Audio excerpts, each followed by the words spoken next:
que también son consideradas de mal pronóstico, y meningismo, debido a una meningitis aséptica. Una meningitis aséptica básicamente se debe a que todos los productos de la sangre que están en contacto con el espacio subaracnoideo se van a empezar a degradar. Entonces, esta degradación va a ser realizada por ciertos aspectos enzimáticos y esto va a causar la meningitis. Y ya nada Bueno, más, hablando un poquito con respecto a tu cuadro, bueno, acuérdense ustedes qué es lo que pasa en el organismo cuando tienen un problema de una hemorragia, ya sea de tipo arterial o de venosa. ¿Cuál es el primer mecanismo que utiliza el organismo? Vasoconstricción. Vasoconstricción. Bueno, la vasoconstricción la va a hacer en forma generalizada en todos los vasos a nivel del sistema nervioso central, a nivel del polígono de Willis, en este caso para contrarrestar esta hemorragia. Ese vasoespasmo obviamente me va a condicionar una presión de perfusión cerebral disminuida y esto va a generar obviamente datos de hipoxia y la cual si se mantiene pues va a generar daño. La presencia de lo que es el vómito, la presencia de lo que es el efecto de masa, pues saben ustedes que porque no puede compensarlo porque se presentó de manera abrupta. Y efectivamente la crisis convulsiva que se presenta en ellos es secundario al problema realmente de lo que es un daño un poquito más focal y en la cual puede generarme complicaciones o hemorragias más severas. El meningismo realmente es por la presencia de lo que es el daño de la sangre. Recuerden ustedes que la sangre es muy irritativa a nivel de los tejidos y vamos a tener datos de lo que es de meningismo, sobre todo en este caso. Perdón, Víctor, adelante. Tiene problema. Y sí, entonces, igual mencionaba en la fisiopatología que siempre estaban los eventos secundarios, que era lo que se debe de evitar, que era la hidrocefalia, el vasoespasmo, que puede causar hipoxia, isquemia o infarto en ciertas zonas, y el cráneo hipertensivo, pero eso igual también tiene que ver con el tratamiento después. Ya para la presentación clínica, en la exploración física tenemos que encontrar ciertas cosas. Generalmente podemos encontrar una hipertensión arterial alta debido a que, pues, como las fuerzas hemodinámicas son lo que generalmente causan la formación del aneurisma, una elevación en la hipertensión, una elevación en la presión arterial podría causar la ruptura del aneurisma. También meningismo puede ser notado, entonces debemos de sospechar estos signos meningios principales, que serían las rigidez de nuca, el signo de Kernig y el de Brudinsky. En el ojo, cuando hacemos la exploración física, podemos encontrar papiledema por la sospecha del aumento en la presión intracraneana, que eso sería el papiledema.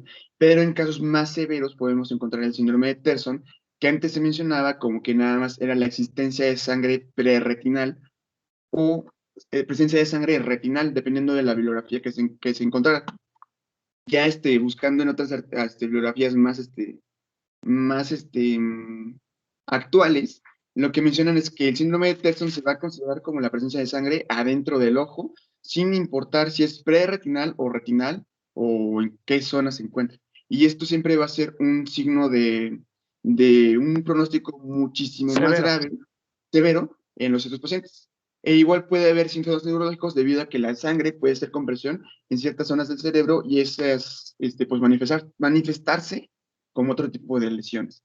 Nada más que así no las voy a mencionar porque sí son demasiadas y depende de la zona que se esté afectando. Pero pues nada más aquí está una tabla. Y ya como resumen, entonces podríamos tener, ¿no?, que un esfuerzo físico va a causar el inicio de los síntomas, o también maniobras de Valsalva, se rompe el aneurisma y está una hemorragia subaracnoidea, que también puede ocurrir un sangrado intracraneal, pero eso ya lo mencionó mi compañero. Entonces aumenta la presión intracraneana y lo que va a ocurrir es un dolor intenso o una cefalea thunderclap, que es el síntoma más común. Entonces, con este síntoma tendremos que sospechar tal vez de una hemorragia subaracnoidea.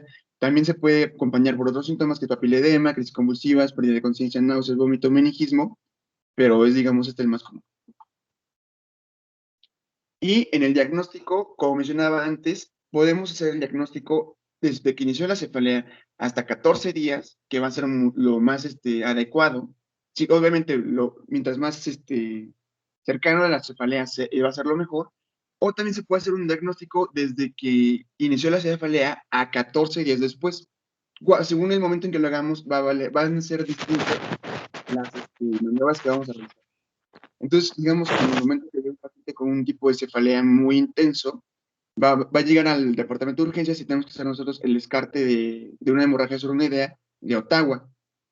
También están las TACs, sin embargo, en comparación, se menciona que este descarte en ciertos estudios mostró una sensibilidad del 100%, mientras que la TAC un 95.5%, ya que dependía de quién tomaba la TAC, de si se hacía en el momento correcto y también si a quien la hacía y la leía, bueno, la podía leer de forma correcta.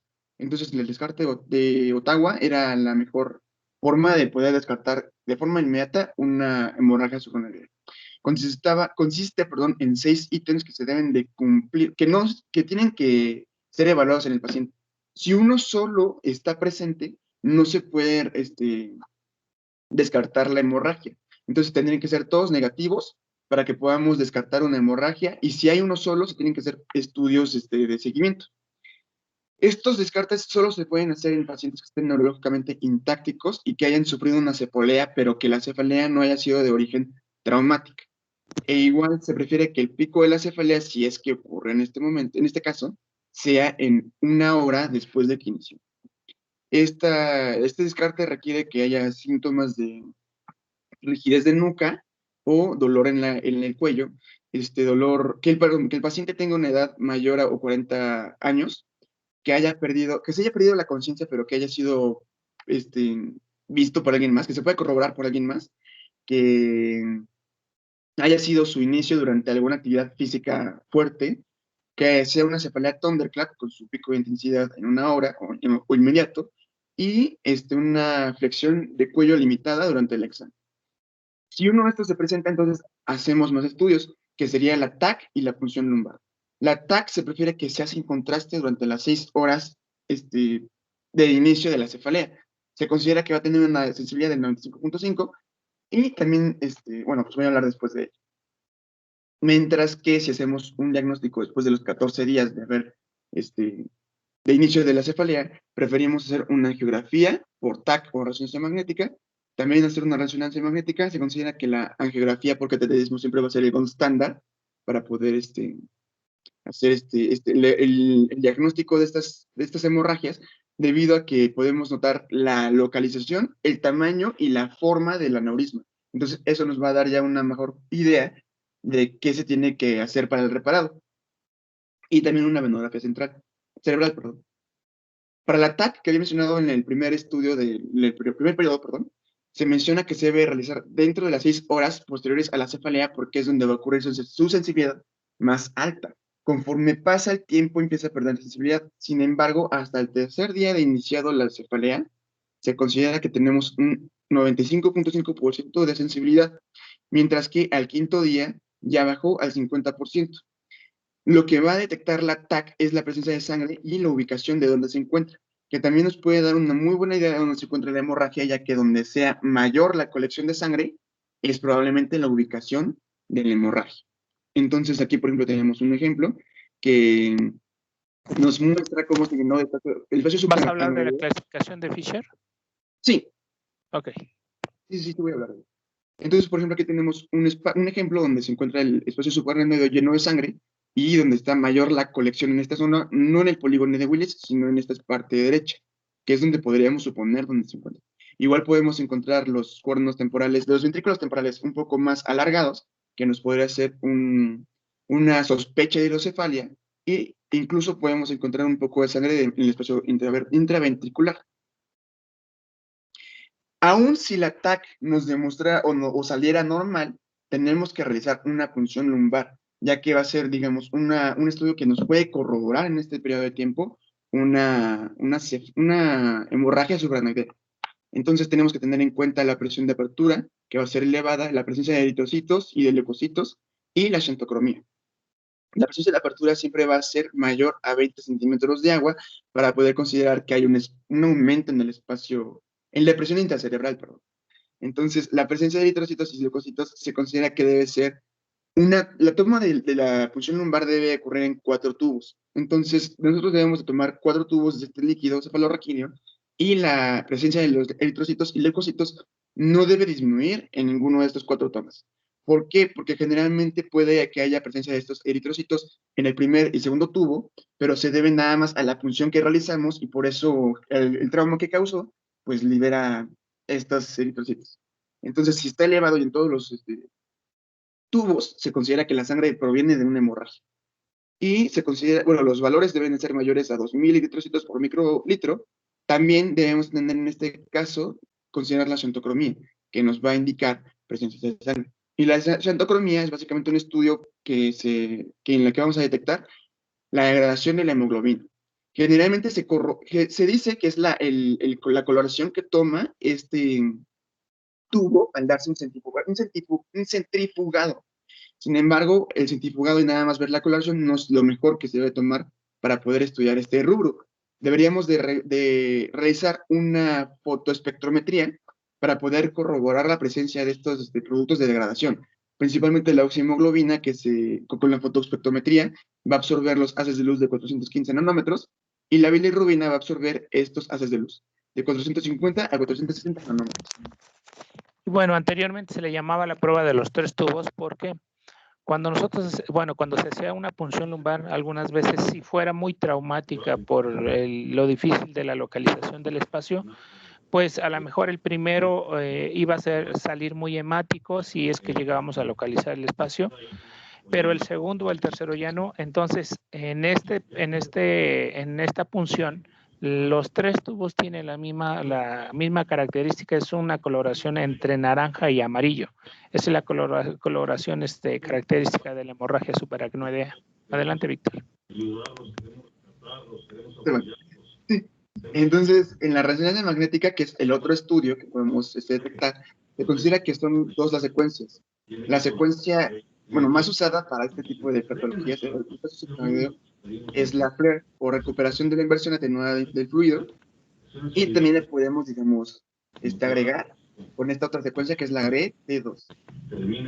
Es la secuencia FLAIR, que son estas dos de arriba a la izquierda y abajo a la derecha. Y van a detectar, básicamente van a obviar lo que es el líquido cefalorraquídeo, y por eso nos pueden encontrar otros componentes para igual se prefiere ocupar esta secuencia para las patologías que se encuentran en esta zona. Entonces, al obviar el líquido cefalorraquídeo, detectar sangre en estos espacios subaracnoideos. Aquí se puede notar entonces en la secuencia FLAIR un trazo que nos puede indicar sangre, y aquí también otros trazos que nos pueden indicar presencia de sangre. Sin embargo, con la GRE-T2, que se dice que es exquisita para los productos de descomposición de la hemoglobina, pues nos va a detectar muchísimo más la sangre. Entonces aquí podemos, con esta secuencia, que está a la derecha y arriba y abajo a la izquierda, pues todos los rastros de sangre que se dejaron por una hemorragia subaracnoidea. En la geografía, como mencionaba, pues ya es básicamente un estudio de elección, que podemos detectar la forma y la zona donde se encuentran, y entonces se menciona que son 2 tipos de geografía que se pueden realizar. Una geografía normal, que nos va a dar una forma en 3D, y una geografía por sustracción digital, que es en una forma de 2 dimensiones. Entonces, si los unimos, nos dan el gold standard para toda esta forma de detección, y aquí podemos justo notar que hay un aneurisma en la ramificación, en la zona donde se ramifica la arteria cerebral media y la arteria cerebral anterior, que es justo, como mencionaba, las zonas más comunes donde se van a realizar. Y justo es el aneurisma más común de todos, que es un aneurisma sacular. Entonces aquí se nota la forma y se nota la ubicación, que es lo bueno de este estudio. Y aquí nada más como un extra se ve ya un aneurisma sacular relleno, pero ya por un tratamiento extra que voy a mencionar después. Entonces ya como tratamiento tenemos varios pasos que tenemos que realizar. Primero, cuando llega el paciente tenemos que estabilizarlo de forma hemodinámica y todo para que no se nos muera. Clasificamos la estabilidad de la hemorragia según las escalas que había mencionado, por ejemplo, unas Fisher, otras la mundial de la Federación de Neurocirujanos y varias más, ¿no? Pero entonces clasificamos la severidad, inmediatamente lo derivamos a un centro neurológico para que ahí le puedan dar el cuidado agudo, que es básicamente el control de la hemorragia y de este aneurisma que se rompió, que puede ser por tratamientos endovasculares, que es el coiling, o tratamientos quirúrgicos, que ya es a través de un clipaje o un clip. Controlar la presión sanguínea es útil. Después de todo esto, también agentes antitrombóticos o anticoagulantes para poder evitar alguna trombosis, pero solo después de la reparación vascular, antes no. profilaxis para trombosis de venas profundas y profilaxis para una crisis convulsiva si es que llegara a tener algún signo de estabilidad. También mantener la eubulimia se considera parte del tratamiento y si hay dolor, pues tratar el dolor. Entonces, en las escalas de evaluación se tienen básicamente tres, que son las más de las más importantes que yo encontré, que era la Hunt y Hess, la WFNS, que es la Federación Mundial de los Cirujanos de Neurología, y la escala Fisher. La escala Hunt y Hess se consideran básicamente que era un predictor del índice de riesgo quirúrgico que podía ocurrir en el paciente si se le llevaba a una operación, a un procedimiento quirúrgico, y también se considera ya después, que incluso podía predecir el riesgo de muerte del paciente. Así en general, no nada más si se le llevaba a una intervención quirúrgica o no. Esta escala de la Federación Mundial manejaba, o no, ocupa, perdón, lo que es la escala de Coma-Glasgow para poder hacer su evaluación y también detecta ciertos déficits neurológicos que se pueden llegar a dar. Y la escala Fisher generalmente indica señala el índice de vasoespasmo que puede ocurrir en estos pacientes y esto se debe generalmente al patrón de la hemorragia que puede ocurrir en el ataque. Otra cosa que también es muy importante y que muy, muy interesante que encontré después es que estas dos escalas, la escala mundial de la Federación y la escala Fisher, pueden detectar un riesgo del resangrado según sus calificaciones. Entonces, la escala es que ustedes pueden encontrarlo nada más el número 1, 2, 3, 4, 5, pero también se le puede agregar este 0 y esta subclasificación a la 1. Entonces, en la escala Hunt y Hess va a detectar si hay un aneurisma con ruptura, porque generalmente porque es la hemorragia, y aquí el 0 va a ser sin ruptura. En la escala 1 va a haber una hemorragia suprarrenal asintomática o con alguna cefalea leve y una rigidez nucal también leve.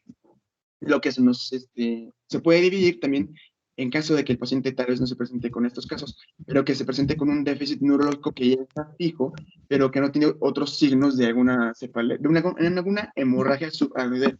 Entonces aquí lo podremos también colocar en esta zona. Cuando la cefalea es moderada o severa o tiene rigidez de cuello ya clara y alguna parálisis de algún par craneal, podemos sospechar que se está agravando todo este paciente.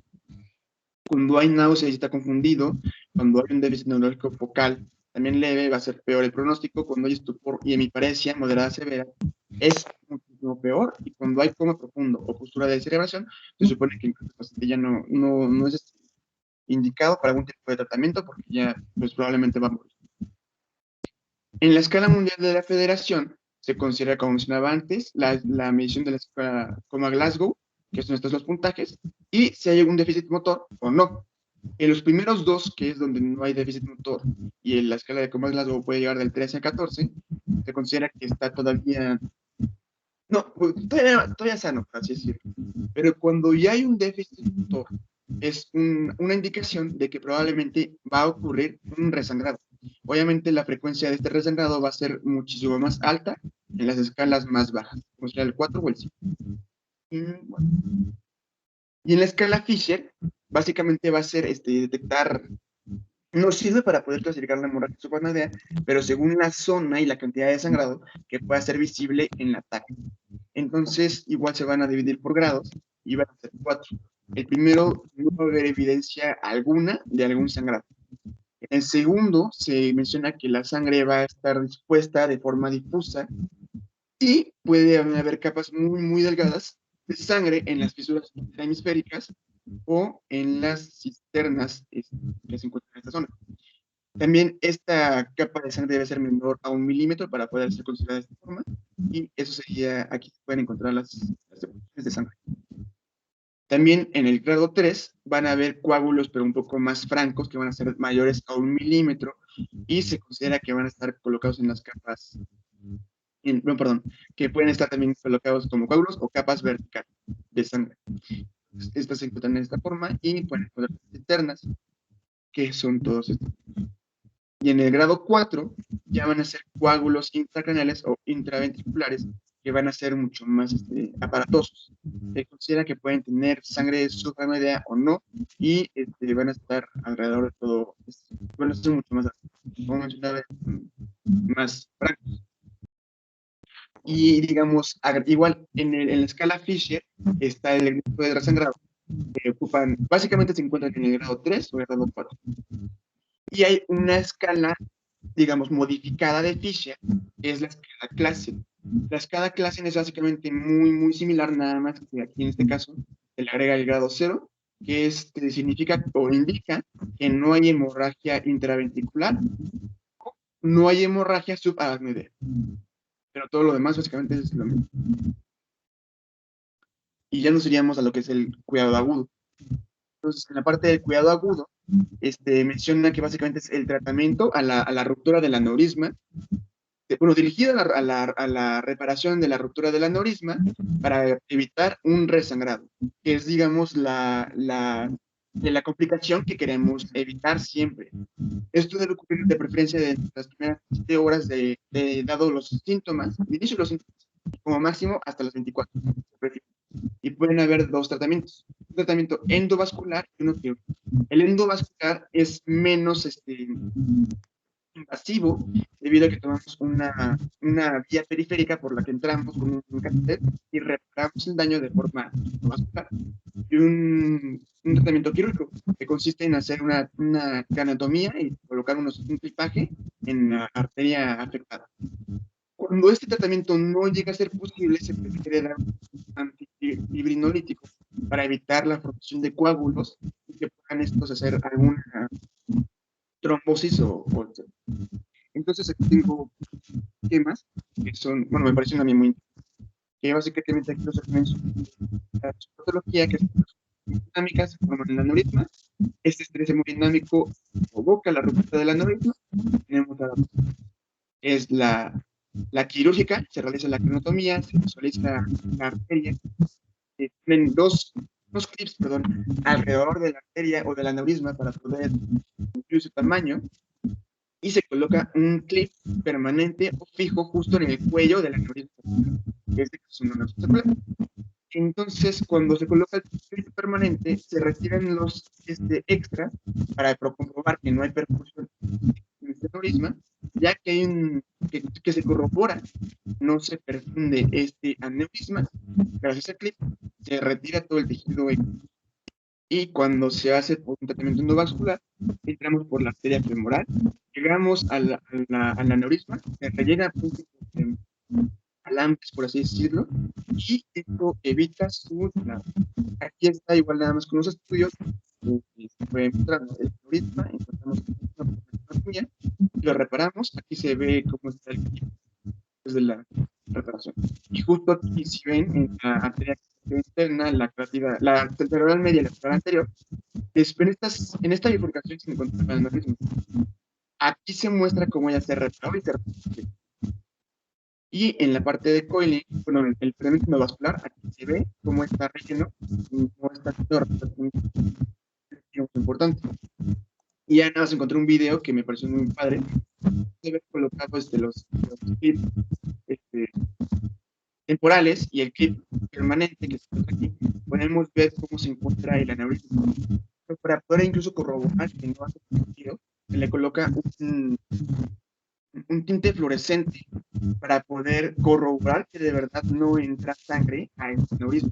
Es así como se ve que no perfunde el aneurisma. Y después de esto corroborado, ya se retira el tejido sobrante y el clip para que no cause nada. Después de todo esto también tenemos que hablar igual del resangrado. El resangrado generalmente ocurre con las peores de la Federación Mundial, o también en casos de tratamiento quirúrgico o un tratamiento muscular no se dé de forma temprana. El riesgo va a ser incluso alto hasta después de las 4 horas después de iniciado, a diferencia de como mencionaba antes del tratamiento, de preferencia al primer día de inicio de síntomas. Entonces, unos predictores se van a indicar un resultado, puede ser una detección previa, que no es nada, unas calificaciones peores, y la aneurisma ha sido pues notado o ubicado en la circulación anterior, la arteria comunicante anterior, o en la circulación posterior. Esta pues, siempre tiene menor, peor, ¿no? En la circulación posterior. Ya cuando hablamos sobre la presión arterial del paciente, generalmente va ubicado hasta el grado. Nuestra meta sería presenta con una hemorragia subarterial aguda, llevarlo a una presión sistólica menor de 60 y una presión arterial media, que podría ser mejor como un indicador. Los fármacos se van a preferir arnesa, que puede que haya tenido alguna relación con conciencia. Entonces, preferimos dar la betanol, ni cardipino, ni modipino, clevidipino, dependiendo del doctor que esté. Y en los pacientes que tienen la conciencia alterada, nunca se van a administrar.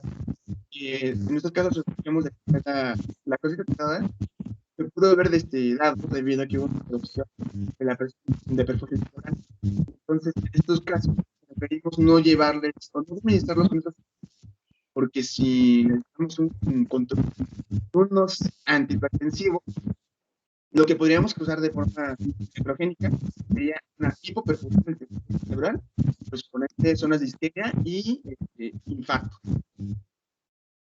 En lo que corresponde a los agentes antitrombóticos, y hacer un manejo un poco más complejo, pues antes prefería dar pacientes aún cuando no se hubiera realizado. Esto antes del 2015. Ya de un consenso de decidió nunca antes dar estos agentes antes de reparar el efecto. Lo que también tenemos que tener en cuenta es darle al paciente a criterio. Si recibió, se prefiere desde dar un tratamiento antitrombótico, transfusiones de plaquetas, una unidad antes de la cirugía. 4 microgramos por kilo por 3 minutos para evitar alguna hemorragia más profunda. Y si ha recibido warfarina, preferimos dar un concentrado de complejo de 4-vitamina o vitamina K. Se considera que es un antagonista. Bueno, este concentrado se encuentra en el plato. Por eso generalmente este concentrado. Entonces, la vitamina K es como una activa. Cuando le queramos dar una antifibrinolytica, pues evitar el resto de formaciones de trombos, es justo en pacientes donde el cuidado del aneurisma no fue el más, no es esperado por lo menos las 24 horas. Esta terapia va a disminuir el riesgo de sangrado y podemos ocupar el ácido tranexámico, aminocapróico. También hay más, como mencionaba, el tema del tratamiento. Para la profilaxis de la trombosis venosa profunda, generalmente podemos integrarla el tratamiento. Y hay dos formas. Podemos hacerlo de forma médica o por neumática. Creo que en realidad no hay tanta diferencia significativa entre la composición neumática o el control. Perdón, es la profilaxis que era con fármacos. La quimioprofilaxis con fármacos. Compañero, disculpa, tu audio se escucha un poco entrecortado. ¿Desde cuándo se escuchó? Apenas, hace como 2-3 minutos. Gracias. Entonces, ¿hice yo lo que dije de la terapia antifibrinolytica? Sí, pero muy entrecortado todo. Pensé que era mi audio, por eso no dije nada. Entonces, bueno, si se oye, creo que se oye mejor ahorita. En los pacientes donde no es posible el cuidado del aneurisma de forma inmediata en las primeras 24 horas, se prefiere dar esta terapia, ya que va a disminuir el riesgo de resangrado hasta las 74 horas de realizada la cefalea, ¿no? Podemos preferir estos agentes, que es el ácido tranexámico y el ácido aminocaproico, nada más para evitar este sangrado y de preferencia, como mencionaba antes, en los pacientes que no se reparó la ruptura del aneurisma. Y ya en tanto la profilaxis de una trombosis venosa profunda, hay dos formas. Una que es la neumática y la quimioprofilaxis, que básicamente está basada en el uso de medicamentos que van a evitar esto. No hay diferencia entre el uso de uno u otro, entonces ambos son válidos. Lo que sí se prefería es no usar ambos al mismo tiempo, Y está una compresión neumática que consiste en nada más ocupar este tipo de balones o manguitos que van a hacer compresión en las venas, y la quimioprofilaxis, que puede ser dada por heparina no fraccionada o heparina de bajo peso molecular. Y en lo que corresponde a las crisis convulsivas, se considera que la profilaxis solo debe de hacerse en aneurismas que no han sido asegurados. ¿Por qué no ocurren estas crisis convulsivas en la mayoría de los casos de una hemorragia supraranoidea? Solo ocurren en el 6 al 18% de todos los casos. Entonces, como mencionaba, esta profilaxis siempre va a ser controversial porque, pues, justo esto, sí van a causar efectos, pues, bastante graves en los pacientes que no han tenido este aneurisma asegurado. Y en los pacientes que no tienen este aneurisma asegurado, se les va a dar la profilaxis. ¿Con qué? Con levetiracetam. No con la fenitoína, que es básicamente un agente que pues, se considera muy importante, pero pues esta fenitoína puede generalmente, bueno, en los estudios que se realizaron en ese artículo, se demostró que empeoraba todo el resultado cognitivo del paciente. Además de que también la fenitoína tiene muchos efectos adversos, pero pues nada más, en este caso el aneurisma es por esto. Y en el momento que la ruptura de este aneurisma sea fabricada o ya resuelta, se debe descontinuar esta profilaxis, ya que podemos asegurar que no va a haber una crisis convulsiva posterior a esta reparación. En lo que menciona mantener la eubulemia, pues básicamente como hubo una hemorragia, lo que tratamos de evitar es que el volumen de sangre sea menor, que no haya infartos y que no haya alguna complicación isquémica. Se prefiere o se recomienda usar una solución salina al 0.9%, que es una solución de mantenimiento pues, de las más correctas. Sin embargo, igual pues podríamos preferir una solución Ringer lactato o Ringer lactato o Hartmann, que es básicamente lo mismo, ¿no? Porque, bueno, igual en otros estudios mencionaban que las soluciones salinas al 0.9% podrían causar otros efectos adversos, justo por los electrolitos que están manejando, que podría ser alguna falla renal aguda, pero pues eso ya es en usos un poco más indiscriminados y sin tanto control. También se debe revisar la ingesta y excreta de líquidos siempre en el paciente y, justo como mencionaba, revisar algún desequilibrio electrolítico, que podría ser tanto hiponatremia o hipernatremia en caso de que la solución salina se esté dando sin control y sin manejo. Eso en la hipernatremia. Pero hiponatremia solo en casos de que, pues obviamente hubo una hemorragia grave. Entonces debemos de checar el sodio sérico por lo menos 2 veces al día en estos pacientes, por si hay algún desbalance en el sodio, que nos puede causar más patologías. Y ya nada más como resumen, tengo pues aquí una tablita donde está la comparación entre ambos tipos de hemorragias, la subaracnoidea y la intracerebral. En la subaracnoidea siempre su inicio va a ser abrupto e inmediato, mientras que en la intracerebral va a ser un inicio gradual y pues puede durar mucho tiempo. Aquí los factores de riesgo, que aquí la hipertensión está en ambos, sin embargo, la hipertensión o una crisis hipertensiva podría estar más dirigida hacia una hemorragia intracerebral, pues justo porque, bueno, pues por sus patologías, por todas sus características, ¿no? Mientras que en la subaracnoidea se lleva más a los factores de riesgo que están llevados a la debilitación, ajá, de los vasos vasculares. Y pues bueno, básicamente es todo eso ya como resumen muy sencillo y ya nos iríamos a lo que es el caso clínico. Bueno, sin doctor. Sí. Nada más para comentarles, ahí el tratamiento. Aquí lo que tenemos que hacer es romper el vasoespasmo. El vasoespasmo es normalmente el más común que utilizamos, es el nimodipino, 60 miligramos vía oral cada 4 o cada 6 horas por 21 días.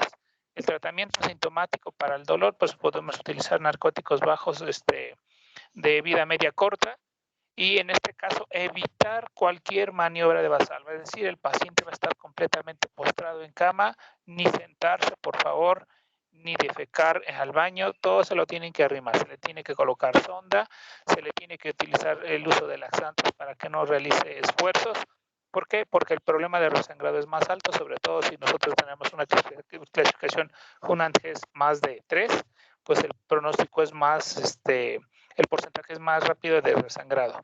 Y bueno, esto como tal me va a dejar secuelas. Una de las secuelas va a depender si tenemos nosotros una escala de Hunantges alta y van a quedar con déficits tanto sensitivos, tanto como motores, algunos tipos de pares y de ciertos pares craneales, y pues puede ser hasta incluso dependiente de otra persona.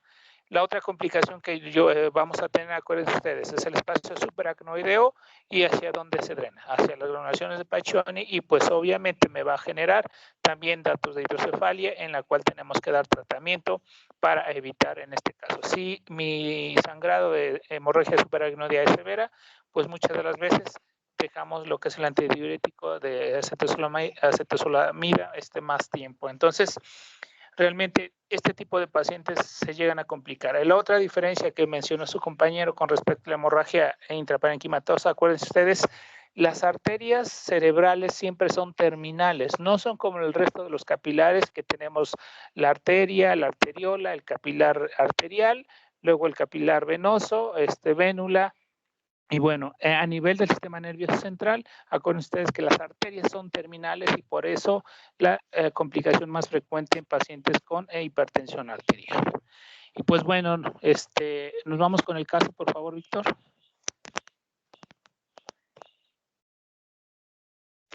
Hola, hola. ¿Sí me escuchan? Sí, es que mi compañera, mi amiga, Fanny, lo va a exponer. Ya prendió su cámara, pero no habla. Doctor, yo tengo una duda. A ver, la pregunta, por favor. Bueno, primero ¿cómo era es que se entrecortó mucho mi audio cuando estaba hablando del tratamiento del resangrado? Ajá. ¿Cómo era el tratamiento o el manejo? ¿Quieres contestar, Víctor? Víctor. Perdón.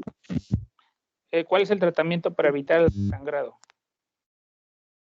Sí, para el resangrado, pues el principal sería el tratamiento quirúrgico o endovascular, porque de esa forma, pues, evitamos que siga sangrando o perfundiendo la sangre por esta lesión en el vaso.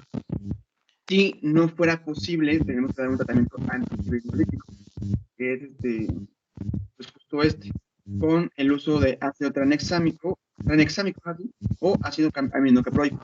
Pero el principal siempre sería, pues, el quirúrgico o el endovascular para reparar la lesión del vaso.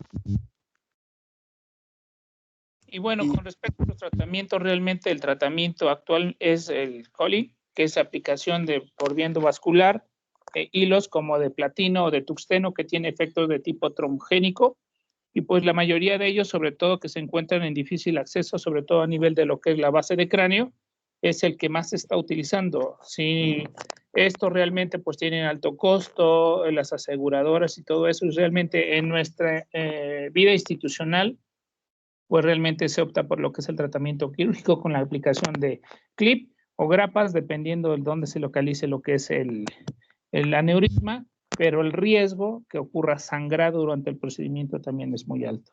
Entonces, primero se tiene que estabilizar el paciente, posteriormente se le recomienda un tiempo lo que es el tratamiento, control antihipertensivo, mantener hidratación, evitar en este caso las complicaciones como la secreción inadecuada de la hormona antidiurética, que también es una de las complicaciones, sobre todo a nivel de la hipófisis. Y pues bueno, ya una vez que se estabiliza, se puede programar la cirugía, pero tiene sus riesgos de complicaciones y la más común es el resangrado en el procedimiento. Neurocirugía tiene una subespecialidad todavía, que es cirugía de base de cráneo, que pues obviamente necesita un adiestramiento un poquito continuo y prolongado para tener experiencia. No tan fácil es el abordaje, sobre todo base de cráneo, y pues es un coco realmente para los neurocirujanos. Adelante con el caso clínico. ¿Sí quedó contestada tu pregunta? Sí, doctor. Tenía otra duda de si los diversores de flujo tienen algún límite en cuanto a que pueden utilizarse hasta algún segmento o es independiente. Va a depender de dónde se localice. Si tú me dices que tiene una arteria, un aneurisma a nivel de antes de la bifurcación de lo que es la arteria cerebral media, pues muchas de las veces se puede utilizar lo que es hipotermia para disminuir lo que es el flujo, o se puede utilizar lo que es la ligadura directamente a la carótida para ya cuando se tiene lo que es el abordaje de lo que es el aneurisma. De los otros realmente te mentiría yo si yo te he visto, no sé y realmente no tengo conocimiento en el mismo. Gracias. Sí. Bueno, continuamos con el caso. Bueno, empezamos con el caso clínico. Paciente sin anemia desconocida y sin sanitación.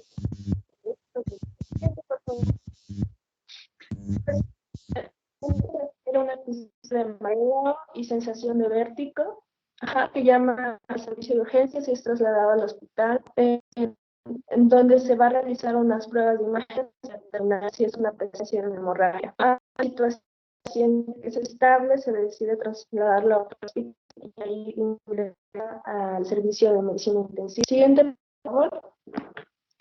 Al ingreso. Cortada. ¿Vale? Te escuchas cortada. ¿Te llamo mejor? Como quieras. Voy. Así yo me escucho mejor sin el audio, sin el video. Sí, te escuchas mejor. Bueno. Ok. Al ingreso, tiene hipertensión arterial 201/95 milímetros de mercurio, frecuencia cardíaca de 79 minutos, una saturación de 90 con gases previr con mucocutáneo, epécticos sin otras alteraciones físicas. La auscultación pues es normal. También la auscultación pulmonar es igual, o sea, es normal, con un muelle conservado, el abdomen es blando, flexible, no doloroso, con ruidos y varios. Bueno, lo que llama la atención es la exploración, la exploración neurológica. Las pupilas son isocónicas. Un nistagmos horizontal a la izquierda, sin otra alteración, y la de rasgos de 15 está bien. Centralizar y de miembros izquierdos. La siguiente, y también un diagrama en donde el está pues con un ritmo sinusal, con un bloqueo completo. ¿Alguien quisiera participar y decir?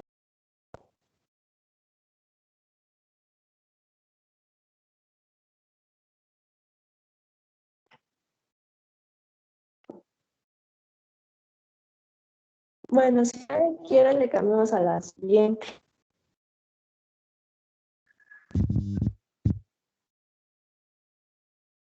Aquí vamos a ver.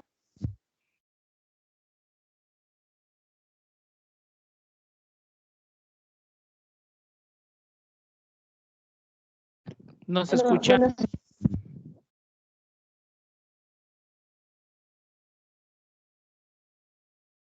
la siguiente, por favor.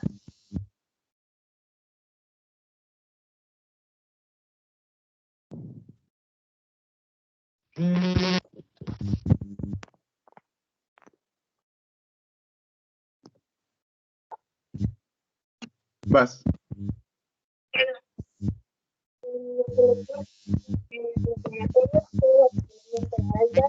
Escucha tu compañera.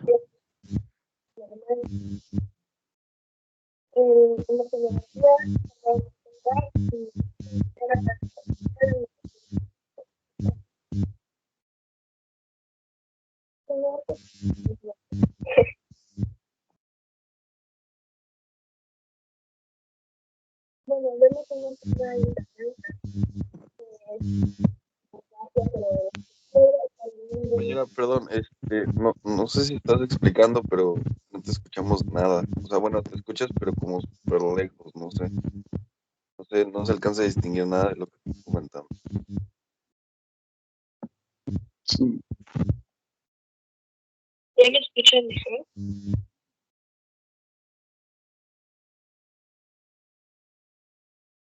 ¿Te escucha mejor, chicos? Pues yo no la escuché.